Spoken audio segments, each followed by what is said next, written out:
14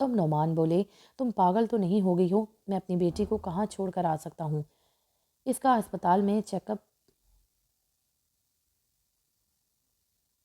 ہے، اسی لیے اس میں سے اسپتال میں چھوڑ کر آیا ہوں۔ اب مجھے اپنا شوہر پاگل اور نفسیاتی مریض لگنے لگا تھا۔ مجھے تو ان کے اسپتال کا نام بھی نہیں پتہ تھا، ورنہ میں ان کی اجازت کے بغیر ہی وہاں چلی جاتی اور جا کر ان لوگوں سے کہتی کہ میری بچی کو چھوڑ دو، اسے کوئی بیماری نہیں ہے۔ لیکن کیا کرتی، اب شوہر کی بات کو بھی جھٹلایا نہیں جا سکتا تھا۔ میں نے خاموشی اختیار کر لی تھی، لیکن اب وقت بہت آگے نکل چکا تھا۔ رات کے 8 بج چکے تھے۔ میں نے اپنے شوہر سے کہا، خدا کے لیے معصوم بچی کو اس طرح ہسپتال میں مت چھوڑے، اسے کوئی بیماری بھی نہیں ہے، اب اسے چل کر لے آتے ہیں۔ تب میرے شوہر کو واقعی میں اس کی فکر ہونے لگی۔ وہ اٹھے اور بولے، تم بھی میرے ساتھ چلو۔ میں اور نعمان دونوں ہسپتال پہنچ گئی۔ میرے شوہر جس ہسپتال میں کام کرتے تھے، میں نے اس کا پتہ بھی نوٹ کر لیا تھا۔ میں ان پر شک کرنے لگی۔ ہم لوگ ہسپتال پہنچے تو میرے شوہر نے مجھے میرے پیچھے ہی رکنے کا اشارہ کیا، کہنے لگے کہ میں اسے لے کر آتا ہوں۔ تھوڑی دیر کے بعد جب وہ آئے تو مریم ان کے ساتھ ہی تھی، حشاش بشاش اور پہلے سے بھی زیادہ خوش۔ مریم بیٹا کیا ہوا ہے؟ تم بیمار تو نہیں تھی؟ میں نے اسے سینے سے لگاتے ہوئے کہا۔ وہ میرے گلے میں باہیں ڈال کر بولی، اماں میں بالکل ٹھیک ہوں، مجھے تو کچھ بھی نہیں ہوا ہے، میں تو ابھی سو کر اٹھی ہوں۔ مریم کی بات سن کر میرے ذہن میں دھچکا لگا تھا۔ بیٹا تم کب سے سو رہی تو؟ میں نے پوچھا تو اس نے بتایا کہ جب سے ابا اسے چھوڑ کر گئے تھے تب سے وہ سو رہی تھی۔ میں نے اپنے شوہر کو مشکوک نظر سے دیکھا تو اس نے نظریں جھکا لی تھیں۔ بیٹا تمہیں کوئی تکلیف یا مسئلہ تو نہیں ہے نا؟ میں نے پوچھا تو اس نے بیٹی نے نفی میں سر ہلا دیا۔ میں اور میرا شوہر مریم کو لے کر گھر آ گئے۔ اگلی صبح پھر شوہر نے ضد کرنا شروع کر دی تھی، چلو آج تم بھی میرے ساتھ ہی چلو، مریم کو ویکسین لگوانی ہے۔ میں آنے والی بیماریوں کے بارے میں بہت زیادہ خوفزدہ رہتا ہوں۔ مجھے لگتا ہے کہ جب تک میری بیٹی کو ویکسین نہیں لگے گی تب تک وہ سبھی بیماریوں سے محفوظ نہیں ہے۔ اسے اب ویکسین کی ضرورت ہے، ورنہ بعد میں ہم کیا کریں گے؟ میں یہ سن کر چپ ہو گئی کہ اس بچی کو ویکسین کی ضرورت تو نہیں ہے، لیکن اگر آپ پھر بھی حفاظتاً ویکسین لگوانا چاہتے ہیں تو جا کر ویکسین لگوا لیجئے۔ میرے شوہر نے مجھے آنکھوں سے اشارہ کیا اور بولے کہ چلو ویکسین والے کمرے میں چلتے ہیں۔ ہم دونوں اٹھ کر ویکسین والے کمرے میں آ گئے۔ پھر دیکھا تو میرا شوہر ادھر ادھر نظریں گھما رہا تھا، جیسے اسے کسی انسان کی تلاش ہو۔ پھر ایک ڈاکٹر نظر آیا، وہ اس کے پاس جا کر کھڑے ہو گئے اور اسے کہنے لگے، مجھے میری بچی کو انجیکشن لگوانا ہے، ویکسین کا انجیکشن آپ ہی لگا دیجئے۔ یہ کہہ کر انہوں نے مریم کو آگے کر دیا۔ ڈاکٹر بولا کہ میں اس ٹائم بچوں کو انجیکشن نہیں لگاتا، مجھے ضروری کام ہے، آپ گھر چلے جائیے۔ یہ کہہ کر اس ڈاکٹر نے ہمیں جانے کا اشارہ کر دیا۔ میرے شوہر نے مجھے اور مریم دونوں کو ہی ہاتھ سے پکڑ کر باہر لایا۔ ریسیپشن میں جا کر ایک آدمی سے کچھ کہنے لگا، میں نہیں جانتی تھی کہ وہ کیا کہہ رہا ہے۔ اس کے بعد میرا شوہر خوشی خوشی ہم دونوں کے ساتھ آ کر کھڑا ہو گیا۔ پھر ہم لوگوں نے ایک گاڑی کی اور ہم گھر آ گئے۔ گھر آ کر میرا شوہر ایک کمرے میں بند ہو گیا۔ میں اس سے بات کرنا چاہتی تھی لیکن وہ مجھ سے بات نہیں کر رہا تھا۔ پھر تھوڑی دیر کے بعد مریم کو نیند آ گئی۔ مریم بیچاری صبح کی بھوکی تھی، وہ سو گئی تو اسے پتہ ہی نہیں چلا اور وہ دن بھر سوئی رہی۔ میرا شوہر اپنے کمرے میں چلا گیا تھا، اس نے کمرے کا دروازہ بھی بند کر رکھا تھا۔ میں باہر مریم کے ساتھ تھی۔ میں نے شوہر کے بند کیے دروازے کو بجایا بھی نہیں تھا، مجھے لگا وہ ویسے ہی غصہ کریں گے، لیکن مجھے حیرت اس بات کی ہو رہی تھی کہ میاں اور بیوی میں تو کوئی راز نہیں ہوتا، پھر وہ دروازہ بند کر کے کیا کر رہے تھے؟ میں نے دروازہ بجایا تو نہیں، لیکن انہیں ہلکی ہلکی آوازیں دینے لگی۔ اسی وقت مجھے اندازہ ہوا کہ نعمان کمرے میں فون پر کسی سے بات کر رہے تھے۔ یہ بات میرے لیے اور بھی زیادہ حیران کن تھی کہ میرا شوہر مجھ سے چھپ کر کس سے فون پر باتیں کرتا ہے، کہیں کوئی لڑکی کا چکر تو نہیں ہے۔ میں نے قریب کان لگا کر بات سننے کی کوشش کی، لیکن وہ بہت غصے میں لگ رہے تھے۔ ان کی بات سے ایسے نہیں لگتا تھا کہ وہ کسی عورت سے بات کر رہے ہیں، ایسی زبان عموماً وہ مردوں کے ساتھ ہی استعمال کرتے تھے۔ میں بھی مطمئن ہو گئی تھی۔ تھوڑی دیر بعد انہوں نے خود ہی کمرے کا دروازہ کھول دیا۔ مجھ سے پوچھنے لگی کہ کیا ہوا ہے؟ میں نے کہا مریم سو گئی ہے، اب مجھے بھی نیند آ رہی ہے، بہت دیر ہو گئی ہے۔ نعمان نے میری طرف دیکھ کر ناگواری سے میرے کپڑوں پر نظر ڈالی اور بولے، تم میں سے بدبو آ رہی ہے، میں سارا دن اسپتال میں دوائیوں کی بدبو سونگھتا رہتا ہوں اور گھر آ کر بھی یہی بدبو سونگھنے کو ملتی ہے، تم اپنے آپ کو صاف ستھرا رکھا کرو۔ شوہر کی طرف سے بے عزتی میرے لیے بہت توہین آمیز تھی۔ میں خود پر ہی شک کرنے لگی تھی۔ میں فوراً واپس اپنے کمرے میں آئی اور اچھے کپڑے نکال کر غسل خانے میں نہانے چلی گئی۔ موسم تو سردی کا تھا، لیکن میں نے اس بات کی پرواہ بھی نہیں کی تھی۔ شوہر کی بے عزتی عورت کو بہت زیادہ تکلیف دیتی ہے۔ میں ٹھنڈے پانی سے نہا کر واپس کمرے میں آئی تو میرا شوہر سو چکا تھا۔ مجھے بہت دکھ ہونے لگا کہ میں تو خود کو ہر وقت صاف ستھرا رکھتی ہوں، پھر بھی میرا شوہر یہ گلے شکوے کرتا ہے۔ خیر میں نے سونے کے لیے لیٹ گئی۔ تھوڑی دیر کے بعد محسوس ہوا کہ مجھے ہلکا ہلکا بخار ہے، لیکن اب میں کیا کر سکتی تھی؟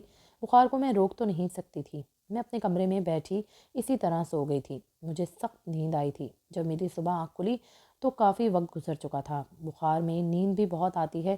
میری آنکھ کھلی تو یہ دیکھ کر میں حیران ہی رہ گئی کہ گھر کا دروازہ کھلا ہوا تھا، جبکہ مریم اور اس کا باپ گھر پر نہیں تھے۔ میں نے اب تو اپنا سر پیٹ لیا، یا اللہ، یہ مریم اور اس کا باپ کہاں چلے گئے ہیں؟ میں نے کمرے کا دروازہ بند کر دیا۔ شوہر کی غیر ذمہ داری پر مجھے حیرت اور شک دونوں ہونے لگے تھے۔ آخر ایسی بھی کیا جلدی تھی کہ وہ سوتی بیوی کو چھوڑ کر چلا گیا؟ اسے کم از کم اتنا احساس تو کرنا ہی چاہیے تھا کہ اس کی بیوی کمرے میں سو رہی ہے، وہ فلیٹ کا دروازہ بند کر جائے۔ میں بہت غصے میں بیٹھی ہوئی تھی، لیکن کیا کر سکتی تھی؟ اپنے شوہر پر غصہ بھی نہیں کر سکتی تھی۔ میں بھی اپنے گھر سے نکلی اور اسے اسپتال کی طرف جانے کے لیے تیار ہو رہی تھی کہ گھر کے دروازے پر دستک ہوئی۔ میں نے دروازہ کھولا، لیکن دروازہ کھولنے سے پہلے فون کی گھنٹی بجی۔ میں نے فون اٹھایا تو میرے شوہر کی آواز آ رہی تھی۔ شوہر نے مجھ سے پہلے یہ پوچھا کہ دروازے پر کوئی آیا تو نہیں ہے؟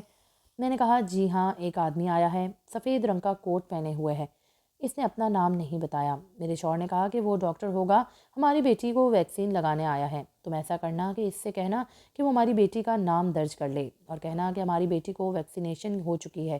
پھر میں نے ایسے ہی کیا تھا۔ دروازہ کھولا تو سامنے وہی نوجوان ڈاکٹر کھڑا تھا جسے ہم نے کل اسپتال میں دیکھا تھا۔ وہ کہنے لگا کہ آپ کی بیٹی مریم کہاں ہے؟ میں نے مریم کو ویکسین لگانی تھی۔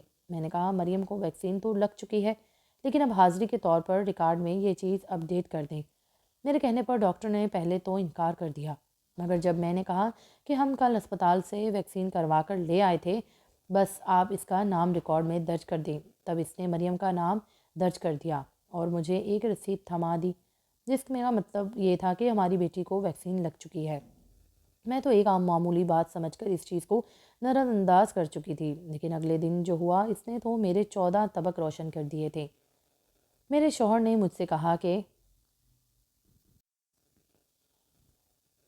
اب میں جو کرنے جا رہا ہوں اس میں تمہیں میرا ساتھ دینا ہوگا، ورنہ نہ تم خود زندگی بھر پچھتاؤ گی۔ اگر تم نے میرا ساتھ نہ دیا تو ہم تینوں کو یہاں پر جیل ہو جائے گی۔ میں اس کی بات کو کچھ زیادہ سمجھ ہی نہیں رہی تھی، پر 2 ہفتے کے بعد میرا شوہر کہنے لگا کہ ہماری بیٹی کو ایک تکلیف ہو گئی ہے، اور وہ واقعی میں میری بیٹی کو دن بدن پیٹ میں درد ہوتا جا رہا تھا۔ درد ایسا تھا جو بڑھتا ہی جا رہا تھا۔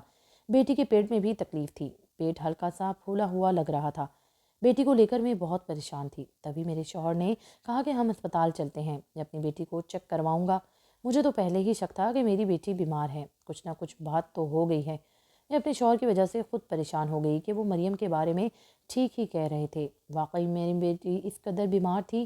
ہم لوگ بیٹی کو لے کر ہسپتال چلے گئے۔ میرے شوہر نے مجھے باہر ہی چھوڑا اور کہنے لگے کہ میں اپنی بیٹی کو لیب میں خود چیک کرواتا ہوں۔ ٹیسٹ تو میں ہی کرتا ہوں، ڈاکٹر سے چیک اپ کروانے کے بعد اپنی لیب میں جا کر ٹیسٹ کروں گا اور پھر دیکھوں گا کہ اسے کیا بیماری ہے۔ مگر اس وقت تو میری حیرت کی انتہا نہ رہی جب میرا شوہر روتا پیٹتا لیب سے باہر آیا۔ اس نے سارے اسٹاف کو اکٹھا کیا اور پیٹ پیٹ کر کہنے لگا، لوگوں میرے ساتھ بہت بڑا دھوکہ ہو گیا ہے۔ یہ کیا ہو گیا ہے؟ میں نے تو سوچا بھی نہیں تھا میری بیوی اور بچے کے ساتھ اتنا بڑا ظلم ہو جائے گا۔ میں نے سوچا نہیں تھا۔ اس کی واویلا سن کر پورا ہسپتال جمع ہو گیا۔ ہسپتال والوں کے سامنے میرا شوہر نے اعلان کیا کہ ہماری چھوٹی بیٹی کے پیٹ میں کسی کا بچہ ہے اور یہ کہ وہ امید سے ہے۔ یہ بات سنتے ہی سب لوگ اپنے کانوں کو ہاتھ لگانے لگے۔ ایسا کیسے ہو سکتا ہے نعمان؟ تمہیں کوئی غلط فہمی ہوئی ہے۔ ارے غلط فہمی کیسے ہو سکتی ہے؟ میں نے خود اپنے ہاتھوں سے رپورٹ بنائی۔ پھر وہ کہنے لگا، یہ آدمی جو 2 ہفتے پہلے میرے گھر میں میری بیٹی کو ویکسین لگانے آیا تھا، اسی دن میری بیوی نے مجھے بتایا تھا کہ میری بیٹی گھر پر اکیلی تھی۔ جب میری بیوی گھر آئی تو میری بیٹی کی حالت بگڑی ہوئی تھی، یہ تو چلا بھی نہیں جا رہا تھا۔ یہ سارا کام اسی ڈاکٹر کا ہے، اسی نے یہ گھٹیا اور نیچ حرکت کی ہے، میری بیٹی کے اکیلے پن کا فائدہ اٹھایا ہے اور ویکسین کا بہانہ بنا کر اسے زیادتی کا نشانہ بنایا ہے۔ خدا کے لیے مجھ پر یقین کرو اور اس ڈاکٹر کو دھکے مار کر اس کو اس ہسپتال سے نکال دو، بلکہ اسے پولیس کے حوالے کر دو۔ میرے شوہر کا ویولیا سن کر سب لوگ اسی ڈاکٹر کے آفس چلے گئے۔ وہ ڈاکٹر اپنے دفتر میں بیٹھا کام کر رہا تھا۔ اسے جب یہ بات پتہ چلی تو وہ بھی حیران ہو گیا تھا۔ سب سے پہلے تو اس ڈاکٹر سے پوچھا گیا کہ کیا تم ویکسین لگانے ان لوگوں کے گھر گئے تھے؟ اس نے کہا ہاں، میں ان کے گھر گیا تھا، یہ میری ڈیوٹی تھی، مگر ان کی بیٹی گھر پر نہیں تھی۔ میرا شوہر چلانے لگا کہ اب یہ ڈاکٹر جھوٹ بول رہا ہے۔ اس بات پر اسپتال کی انتظامیہ اور زیادہ شک میں پڑ گئی کہ ایسے کیسے ہو سکتا ہے کہ ایک سینئر ڈاکٹر کو ایک عام سے ملازم کے گھر جا کر اس کی بیٹی کو ویکسین لگانا پڑے۔ کوئی بات تو ضرور ہے جو ہے یہ وہاں پر اس وجہ سے کیا کہ ایک معمولی سی لڑکی کو ویکسین لگا سکے، ورنہ وہ کسی ویکسین کے بدلے بندے کو بھیج دیتا۔ یہ باتیں سن کر پورا ہسپتال اس ڈاکٹر سے بدگمان ہو چکا تھا۔ سب لوگوں کو یقین نہیں آ رہا تھا کہ وہ اتنا گر بھی سکتا ہے۔ سب لوگ میرے شوہر کی بات پر اس لیے بھی یقین کر رہے تھے کہ کوئی بھی بندہ اپنی بیٹی کے بارے میں اتنی بڑا جھوٹ نہیں بول سکتا، لیکن نہ جانے کیوں سب لوگوں کو میرے شوہر پر تو یقین تھا، پر مجھے اپنے اس جھوٹے شوہر پر یقین تھا۔ جب سے مجھے یہاں لایا تھا بہت ہی اچھی حرکتیں کر رہا تھا، اور میں اپنی بیٹی کو اچھے سے جانتی تھی اور اپنے گھر میں ہونے والی ہر تبدیلی سے واقف تھی۔ میں جان گئی تھی کہ میرا شوہر کا اس سب کے پیچھے کوئی نہ کوئی مقصد ہوگا۔ اس نے مجھے پہلے ہی دن کہا تھا کہ ہمیں کسی مقصد کے لیے یہاں لایا ہے اور بہت جلد امیر بھی ہو جائے گا۔ میں اپنے شوہر کا ساتھ دینے کے بجائے الٹا اس کے خلاف اٹھ کھڑی ہوئی۔ میں نے حق اور سچ کا ساتھ دیا، سب کو بتایا کہ یہ ساری باتیں جھوٹ ہیں۔ میرے شوہر نے ڈاکٹر کے دستخط اور اس کے انگوٹھے کا نشان لینے کے لیے مجھے کہا تھا تاکہ ویکسین کا ریکارڈ آ جائے۔ میں نہیں جانتی تھی اس کے پیچھے میرے شوہر کی کیا سازش ہوگی۔ میں سب سے درخواست کرتی ہوں کہ میری بیٹی کا ایک اور ٹیسٹ کروایا جائے، جس سے پتہ چلے کہ جو بات میرا شوہر کہہ رہا ہے وہ صحیح ہے بھی یا نہیں۔ اس پورے ہسپتال میں لیب ٹیکسینیشن ایک میرا شوہر ہی تھا، باقی لوگوں کو تو اس نے قابو کر رہا تھا۔ جب سب لوگوں نے یہ سنا کہ اس کی بیوی ہی اس کے خلاف ہے تو سب لوگوں کو میرے شوہر پر شک ہو گیا تھا۔ میں ان بیویوں میں سے نہیں تھی جو اپنے شوہر کی غلط بات پر اس کا ساتھ دیتی ہیں۔ میں نے نعمان کی غلطی پر پردہ نہیں ڈالا تھا، بلکہ سب کے سامنے اس کا پردہ فاش کر دیا تھا۔ جب دوبارہ رپورٹ آئی تو میرا شوہر جھوٹا ہو گیا اور وہ ڈاکٹر بے قصور تھا۔ جب میرے شوہر کو پولیس کے حوالے کیا گیا تو اس نے ساری بات بتائی کہ اسے پہلے دن سے ہی اس ڈاکٹر سے حسد ہو گیا تھا۔ وہ اسے اس اسپتال سے نکلوانا چاہتا تھا، اس لیے وہ مجھے اور مریم کو یہاں لایا تھا۔ میرے گھٹیا شوہر نے میری معصوم بیٹی کا استعمال کیا تھا۔ وہ پہلے اسے اسپتال لے جا کر غلط انجیکشن لگواتا رہا تھا کہ وہ اس کا الزام اسی ڈاکٹر پر ڈال سکے۔ جب وہ ڈاکٹر اس کے پاس نہ آیا تو میرے شوہر نے یہ ترکیب سوچ لی تھی۔ اب میرا شوہر ہاتھ جوڑ کر سب سے معافیا مانگنے لگا تھا، لیکن میں نے ایسا کوئی کام نہیں کیا جس سے میرے شوہر کو برائی کرنے کا مزید موقع ملے۔ میرے شوہر کو 2-3 سال کی جیل بھی ہو گئی تھی۔ اسے اسپتال کی نوکری سے ہاتھ دھونا پڑا تھا۔ میرے شوہر نے غصے میں بھی مجھے بھی طلاق دے دی تھی۔ مجھے اس کی کوئی پرواہ نہیں تھی، وہ تو پہلے ہی دن سے میرے خلاف تھا، بس اپنے کام کے لیے ہمیں یہاں لایا تھا۔ کسی دن وہ ہم دونوں ماں بیٹی کی جان لے لیتا تھا۔ اس نے اس ڈاکٹر سے بدلہ لینے کے لیے اتنا بڑا جال بچھایا تھا، لیکن میں نے یہ سب کچھ سچ نہیں ہونے دیا تھا۔ میں طلاق لے کر اپنی بیٹی کے ساتھ واپس پاکستان آ گئی ہوں اور وہ وہیں جیل میں سزا کاٹ رہا ہے۔ آخر میں بس اتنا کہوں گی کہ عزت اور ذلت میرے اللہ کے ہاتھ میں ہے، وہ جسے چاہے عطا کرے۔ انسان کو ہر حال میں اپنے اللہ کا شکر گزار ہونا چاہیے، حسد کرنے سے کچھ حاصل نہیں ہوتا۔ ملتے ہیں نیکسٹ کہانی میں، تب تک کے لیے اللہ حافظ۔